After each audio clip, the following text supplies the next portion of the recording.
So, Stuart Smith, thanks for joining me. We'll kick it off the same way we always do. What made you join the military? What was your MOS and your job while you were in? And what years did you serve? Yeah, well, thanks, Adam, and thanks again for the opportunity. I served from 86 to 92, and my entry in the Army was a direct result of my failure at being a civilian. Um, I, like many people, I got out of high school, kind of didn't have a direction, tried a couple things, actually started a small business in the construction field and kind of just failed, and screwed a couple things up, to be honest, to include a marriage. And so I was looking for direction, and my dad had served, my uncle had served, my father was in the service for 22 years, and we traveled all around. And I said, you know what, I think I'm going to go down to the recruiter and see what the deal is. So it was really a result of slip and fall, as it were. So went into the service, and my hope was I could turn my life around. And I ended up being in an unbelievable experience with the guys that I was in the service with. And if you can imagine this, Howard Smith and Mike Rose, and I mean, I can just name them all. You can still remember them to this day. In fact, I was just on the phone with Howard just a few minutes before. So here are a bunch of guys who actually a bunch of us entered late in life, or looking for the same thing, and we found it. And that was the camaraderie, the cohesion, the sense of purpose, just what is the service, regardless of the branch and the experience. And so came in 86. We, back then in the Army, tow gunner, tube launched, tracked wire guided death. Crew member was actually was a separate MOS. And we were mounted on Humvees. In fact, we got rid of Jeeps when I was on active duty. That's how long I've been in the service. We got rid of the Jeep and then brought on the Humvee and put the weapon system on the Humvee. And I served in that role for several years until I became a squad leader, and then kind of went through the non-commissioned officer education system, and then went to a staff pogue position for a while, and then actually went into the NCOES. So I taught at what was then called Primary Leadership Development Course, and BNOC, the Basic Non-Commissioned Officer Course. And that changed my life in a couple ways. One is I met a very dear friend of mine, Lou Oliveira, who unfortunately left the service and like some, chose to take his own life. And it's a crazy story, and we can talk a little bit about it. But I met Lou there, and then started teaching in NCOES and began to teach the folks that were being the facilitators. So I trained all the facilitators, which is cool because at the time I was actually an E5. And for an E5 to be in that role was kind of unheard of. And so one thing led to another in this direction, right? This cohesion and sense of purpose, and then getting into a career that suited me. And to be able to train my fellow soldiers and learn this skill of facilitation was just absolutely awesome. And it gave me the opportunity also to go to school. So there was a program where professors from the Southern Illinois University would travel, mostly to Air Force bases or to Navy bases, and they would teach on the weekends and give you a chance to earn an undergraduate degree. So that's what I did. So I got an undergraduate degree, and kept refining my skills as a trainer. And then while I was on active duty, I met my wife. We just celebrated 33 years of marriage. Oh man, congratulations. Yeah, thanks very much. So, I came out of the other end with a education, experience, and a wife, and they've all lasted and served me well. Janice, actually, we met at the AUSA conference in Washington, D.C. We were both Soldiers of the Year for our respective units, and that's where we met. And the rest, as they say, is history. And we're very proud because our son is also on active duty. He's a soldier also. So oh, fantastic. Yep, he's stationed at Hunter Army Airfield as a 15 Tango, a Black Hawk helicopter mechanic. So that was a little bit about why I got in and kind of some of the things that happened while I was on active duty. And then when I left, I was very fortunate. And we're going to talk about this, Adam, because transitioning for some folks can be just a huge challenge. Right. And for others, it can be quite easy. I'm helping folks online now through LinkedIn who are leaving the service. I've just done that ever since I left in '92. But when I left, what had happened, just circumstantial, was that when I went to the education program at Southern Illinois, somebody said, hey, there's somebody I want you to meet.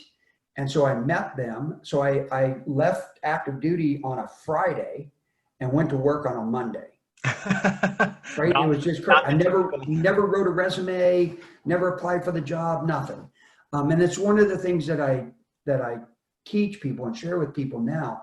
You cannot underestimate the power of connections, and you'll never know who that person is who's going to lead you to where you're meant to be. And in my case, the guy's name was Jack Shireman. He was an Army veteran, served during Vietnam, but he was in Europe at the time.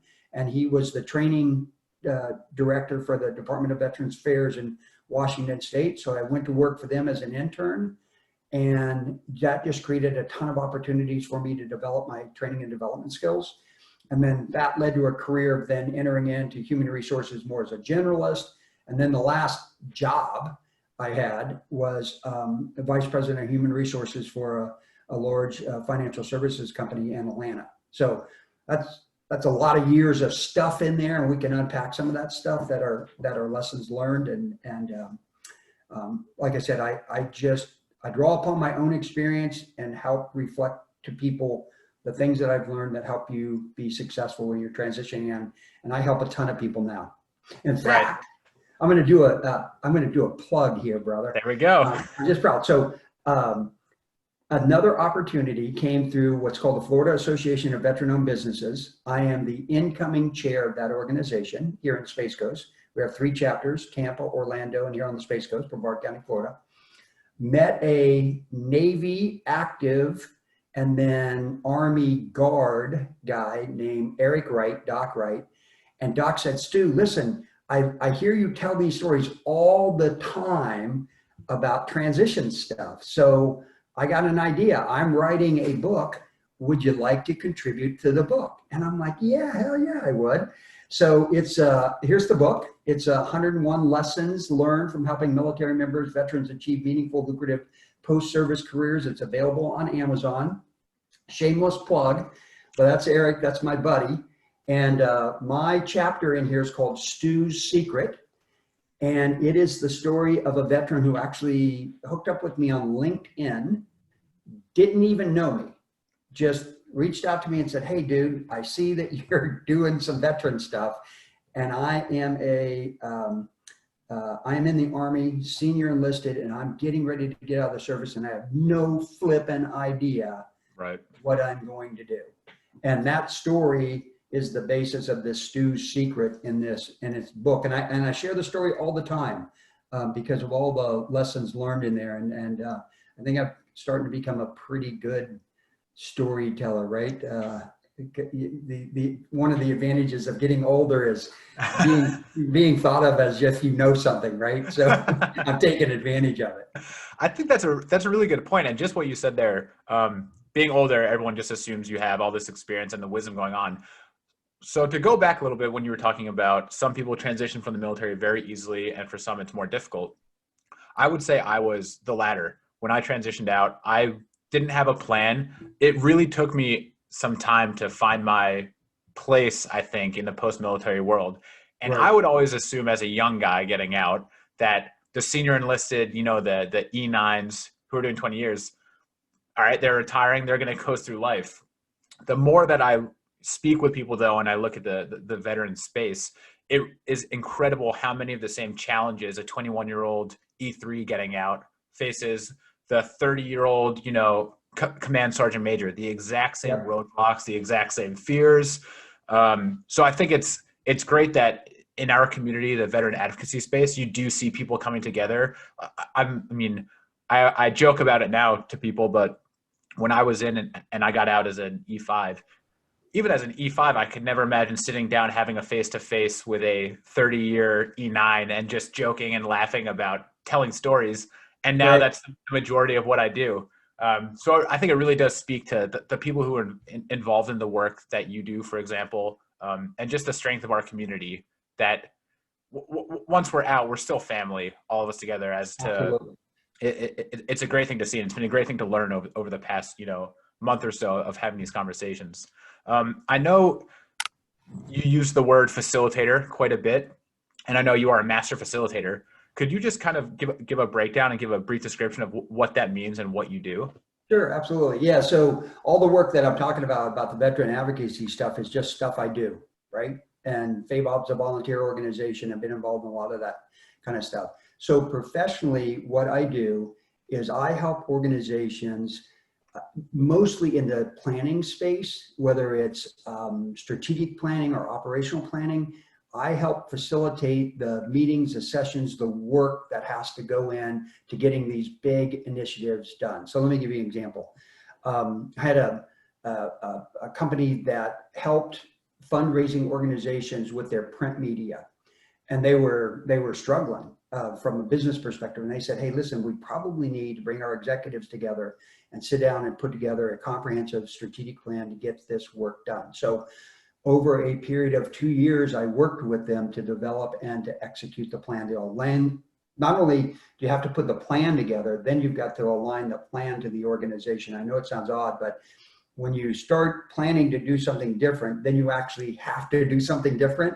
And that's the hardest thing. The planning part's easy, man. You can all sit around and bullshit each other and say, hey, we're going to do X and Y. But the hard part is changing, especially the behaviors that have gone on that got you where you're at. And I tell people a lot, I say, listen, a couple things about planning in particular. One is failing to plan is planning to fail. So that's rule number one. So you've got to do it, even in your personal life. And let's relate it to, getting out of the service. You have to have a plan. And sometimes it is harder for the E9 than the E3, to be honest, because they've got all this experience now they've got to plan for, and they might have a family and they might be moving back. There's a lot of stuff going on. But so failing to plan is planning to fail for sure. The other thing is that oftentimes in organizations, the plan is created by the people who were responsible for the past. And so sometimes it's hard for them to give up what they believe got them there. When if they really looked at it more often than not, the system itself is a bigger predictor of the success of the organization than individual contribution. And unfortunately, we have a system now where we're recognizing individuals as if they're superheroes and it's their effort that made everything happen. So that's another thing. You've got to be willing to give up your old behaviors and your old habits to do something new. And then the idea of facilitation is just to make it easier on folks. So it's a whole skill set of things that you bring to bear. And at the minimum, here's one that'll help everybody that's transitioning. And this is, I love talking to younger people because I'm telling them, this is like a sage word of advice. So Adam, anything you can say, you can ask.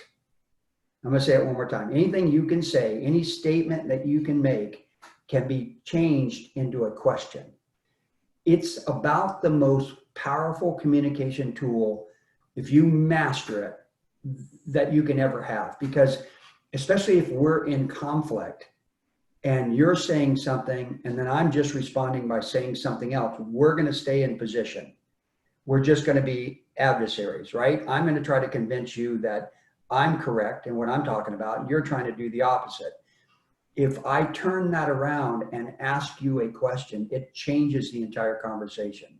So I teach people all the time, just add one of the W's to your statement. What, who, when, why, where, how, and it will change the dynamic. So that's what facilitation is too. It is developing a series of questions that get people to think about the situation that they're in, take ownership for the change that they want to make, and then I just help them with the planning part. And I love it. It's a blast. So you're stepping in when there's something that needs to be done. You're essentially acting as that the mediator, the moderator for that culture change, and just to have the discussion and make sure that the right pieces are kind of moving, and essentially being an overviewer, right, of the entire thing. So Yeah. awesome. Great. I'd love to learn a little bit more about what you're doing right now with transitioning veterans or with veterans, just to help that career growth. I know you're heavily involved in LinkedIn and in this space. This is something that I ask everyone is, not necessarily what are your top tips, but like you said, communication is key. That's a huge piece that I think everyone is echoing. One thing I've really been interested in is not just communication. So it's very easy on LinkedIn to connect with someone, but how do you actually engage with them? How do you build that relationship so that down the road, when they see your name, something clicks and they remember you? I think that's more important than opposed to, I have 10,000 connections on LinkedIn, but none of them even know what I do for a living and who I am or anything like that. Exactly, or how I can help them. Yeah, so exactly. there's a couple really cool things that I've learned. And I was an early adopter of LinkedIn because I was in the human resource field, and it was a great way to find potential candidates, so on and so forth. But it has served me well because it has connected me with a lot of great people. And just like my story with Stephen, he just connected with me. He said, "Hey, I'm just trying to figure this stuff out." What I do now is the incoming chair of FAVOB, the Florida Association for Veteran-Owned Businesses, because I've owned several small businesses. A lot of folks, in fact, I think Rob, in the conversation you had the other day, he said like 4.5%, 5% of the veterans leaving the service think about entrepreneurship. Yep. And so they want to explore it. They want to figure out, am I cut out for this? Do I have something I can offer people? And then once they figure that out, they say, yeah, I probably want to do this. Then it's a matter of how do I do it? And FAVOB helps service members we connect them, right? We've got a membership and we network with each other. We also advocate for them. So this concept of supplier diversity and people who are looking for veteran-owned businesses, women veteran-owned businesses, service-connected disabled veteran-owned businesses, we enable that connection there. And so it's really cool. I've been working with the organization for several years, like I said, incoming chair. So that's on the entrepreneur side. On the transition side, I just coach people. People reach out to me and say, "Hey, bud, I see you do this kind of stuff, and if you can give me a couple." Sometimes I just have what I call a hints from Heloise conversation. There used to be an old article, a Dear Abby kind of article, where people would write in and say, how do I get gum out of my hair? How do I get ink stained out of my couch? And this lady would respond, they're hints from Heloise. So sometimes I have one of those conversations. And then sometimes I'll work with somebody for a period of time, helping them. Now, I don't do resume writing and that kind of stuff. That's not I can do it, but there are really good people who are better at doing it. But if you were to call me, Adam, and say, "Hey, Stu, I'm looking to transition and I need some help," here's where I start. I really want to know if you know who you are. And that seems like a simple question, but it is a tough question. And so, are you certain that your values and the principle you operate on, that you hold dear, are they seen by others? So I'll ask people to get feedback from their peers while they're on active duty. I said, before you leave active duty, talk to your command, talk to the guys and gals that serve next to you, talk to others that interact with you, and ask them, what do you see in me? What are my strengths? What are my weaknesses? What one thing would you tell me to do differently? And if you are open to that, and if you're really figuring out who you are and you're certain about that, that's step number one. And let me tell you I'll relate this to the story of Stephen that's in the book. So Stephen said, "Hey, Stu, I've been doing this NCO stuff for most of my life. I'm a leader, so I'm a leader." What does that mean to somebody? You led what? You did what? You achieved what? And more importantly, I ask him to think about, what are the principles of which you operate, and how does your leadership get shown to others? How do they see you as a leader, and so on and so forth. So he had a few of those conversations. He came back and, I learned a lot. I got some feedback, and so on and so forth. And then he said, okay, I got to get serious about this transition thing. I need to figure out what I want to do. And I started with him by saying, what motivates you? And again, it sounds like a simple question, but it's a deep question. And at first he gave me kind of a canned speech, like an elevator speech back. I'm a highly motivated, dedicated individual, that kind of top of Yep. your resume kind of stuff. And I said, no, Stephen, let me ask you this, bud. What would you get up on a Sunday morning at 4:30 in the morning to go do? Right? That's what motivates you. What you'd get up early to do, what you'd stay late to do. And he said, Stu, I love riding motorcycles, dirt bikes. I said, awesome. So let's start there. And he was like, what? I'm looking for a job, dude. I said, yeah, but let's start with what motivates you. So I showed him how on LinkedIn to find friends and to connect with people and so on and so forth. And I said, I want you to find a couple people. I want you to find somebody that sells motorcycles. I want you to find somebody that repairs motorcycles. And I want you, what was the other one I asked him? Oh, he ran into a guy that wrote articles in one of his magazines about motorcycles. I said, okay, here's what you do. I want you to contact all three of those people, and I want you to let them know that you're getting out of the service, but don't tell too much about yourself, right? Don't make it sound like that. Hey, I'm just calling to learn something about you, but I really need something from you. Right. I want you to call them, tell them who you are, what your interests are, let them know you're leaving the service, and you'd love to know more about what they do. So that's secret number one. You've got to connect with people by asking them, what do you do? And then how can I help you? Most people go into these conversations like, I want to learn what you do so I can get something from you. And I said, Stephen, if you do that, you're going to shut these doors down. So call these folks up. So he called the sales guy, and he happened to be in a unit that Stephen was in the past. And he said, hey, listen, I just want to have a conversation with you because I'm getting out and you've already been through the transition and I would love to know what you know. And we both like motorcycles, so we can also talk about motorcycles. And oh, by the way, I'll buy you lunch. Okay?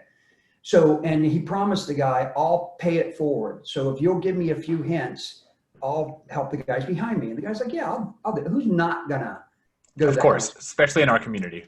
Yeah, he calls the sales guy or the service guy actually, and he said, hey, listen, I've been working on bikes forever. I know a few shortcuts.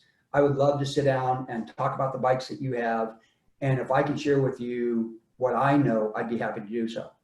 Again, that's the way you reframe that conversation. So you got lunch with that guy. And then the writer was easy. He said, listen, I know a bunch of guys that you might find of interest to interview. So let me sit down and talk to you and see who you're looking for, what kind of bike riders or what they do and so on. And the guy's like, yeah, I'll talk to you. So here's the cool thing. So he has these 3 lunch conversations, and the guy that did the servicing of the motorcycles learned a few things from him. And Stephen, the guy said, hey, listen, Stephen, I don't know if you know anything about project management, but my wife works at this big company. They do project management. Stephen's like, no, not really. I don't, I think I know what it is, right? And the guy goes, let me hook you up with my wife and you can have a phone call conversation with her. So think about this. He calls to say, hey, I'm going to share with you what I know. I'm going to buy you lunch. And this guy offers to help him by connecting him with his wife who works at this company. Stephen and his wife have the call. Well, his wife already knows Stephen from the conversation her husband had with him. And her husband said, I like that guy, right? So she takes the liberty of putting the HR person on the phone with Stephen at the same time. And they talk a little bit. And she said, hey, buddy, why don't you come down to the company and let's talk? So he came down there and they hired him as a project. He didn't even know what a flipping project manager was. And they hired him. That's the so you got to know yourself, and you've got to start building these connections. And like you said, Adam, because we're a community of veterans, whether you use LinkedIn or your church or your kids' schools or the VFW, it doesn't matter. Find people who can help you and are willing to help you by helping them. Right. I think it's interesting. So Rob Renz, who put us in touch, actually, he said something very similar to me on LinkedIn when I said, what's a big piece of advice you would give to someone who's transitioning, just very high level? And his number one thing to me was find out who you really are before you jump into a job, and I was very upfront with him. I said, I got out 8 years ago and I still am trying to figure that out. And I think it's almost a daily reflection, right? Yep. There's a difference between your professional life and getting up in the morning and going through that routine and work, and what's going to get you up, like you said, at 4:30 on a Sunday when this is your passion project to get up, right? And how do you kind of involve that into your life? I think that is something that does have strong ties to what you said about the entrepreneurial spirit, that 4 to 5% of veterans, if there was more focus put on who you are and what drives you and how do you incorporate that into transitioning, I do feel the success stories that we would hear would be much greater than kind of the failures that you hear about the transitioning veteran community. It's really interesting. I heard a quote the other day that said, you never hear about all the successful planes that land. You only hear about plane crashes. That's right. And I think a lot of that is very similar to the veteran community. You hear a lot of the negative stories that happen, but you know it as well as I do. There are, I mean, thousands of successful entrepreneurs who were veterans, CEOs of Fortune 500 companies who have military experience. And I think it's getting those stories out and those messages that will help continue this conversation. And I think is going to shine a light on more of the personal growth side of transitioning as opposed to the career growth side, which I think they have to be hand in hand. If you're miserable at work all day because you're not doing something you love, you're not going to be successful. Eventually it's going to come to a head and you're going to have to make a decision whether you're doing something just for the sake of a paycheck or you're doing something because you really love it. So I think that's great advice. Starting from that point, I think, is so much easier than 10 years down the line realizing, what have I been doing for the past 10 years? I couldn't care less about what I'm doing on the day to day. So it's great that message is getting out there. And I do think as more people are seeing this content and understanding that concept of working on yourself first, we should hopefully start to see that problem fix itself. Yeah. And the other thing too, and it fits into, some of the other challenges folks deal with when they leave the service. So you go from this very mission-oriented teamwork environment where, a 20-year-old kid, like my son, can be responsible for the maintenance of a multi-million-dollar piece of machinery, and he's trusted to get the job done, right? Then he leaves the service and he goes to work for somebody where they say, hey, you're only 20, sit down, shut up, and listen to us, and we'll tell you what to do. So entrepreneurship helps address that in that you're more in charge of your own environment. And the other thing that it helps too is, for the most part, entrepreneurs have a bigger influence on their own schedule. Yes, you're working all the time, but you can kind of choose when to work. So if you need to access VA mental health or physical health services, getting out and starting a job that you're in charge of gives you a greater opportunity to deal with that kind of stuff. And it's more liberating, I guess, for lack of a better word. Now it's also scary, but most folks are up for the challenge. They've worked on the aircraft, or they've worked on the sub, or they've worked in a situation where they've been responsible and accountable for getting things done. And entrepreneurship does appeal to that. It's not for everybody. I'll tell you that. A lot of people. I was talking to a veteran one day, happened to be a sailor, so there's something in this, right? And he says to me, hey, Stu, I'm really thinking about opening a bar. And I said, well, tell me the number one reason you want to open a bar. He goes, well, I've spent so much time in that.